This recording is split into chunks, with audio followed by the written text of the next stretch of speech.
भिवतास निसर्गाच्या कुशीतली एक गोष्ट.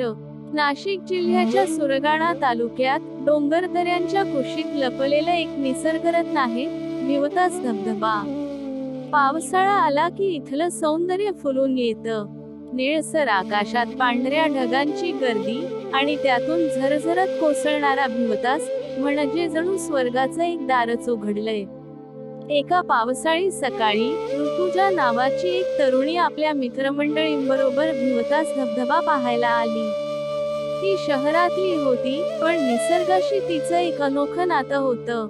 शहराच्या गडबडीतून सुटून तिला नेहमीच अशा शांत, निसर्गमय ठिकाणी यायला आवडायचं. धबधब्याजवळ पोहोचल्यावर तिचं मन हरखून गेलं.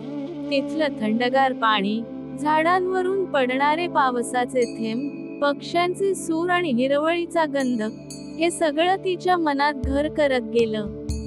ती एका मोठ्या दगडावर बसली आणि डोळे बंद करून त्या शांततेचा अनुभव घेत होती.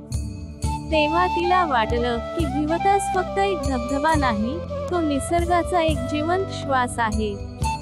इथलं प्रत्येक पान, प्रत्येक थेंब तिला काहीतरी सांगू पाहत होता. तिथले स्थानिक आदिवासी लोक ऋतुजाला भिवतासची एक आख्यायिका सांगतात की इथे कधी काळी एक देवता वास करत होती. तिच्या अश्रूंमधून हा धबधबा निर्माण झाला होता आणि म्हणूनच भिवतासचं पाणी कधीही सुकत नाही.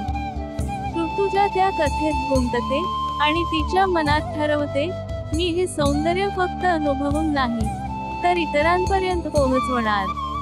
ती निसर्ग संरक्षणासाठी काम करायचं ठरवते. भिवतासच्या भेटीने तिचं आयुष्यच बदलून जातं. ही कथा भिवतासच्या सौंदर्याची, निसर्गाशी नात्याची आणि एका तरुणीच्या परिवर्तनाची आहे.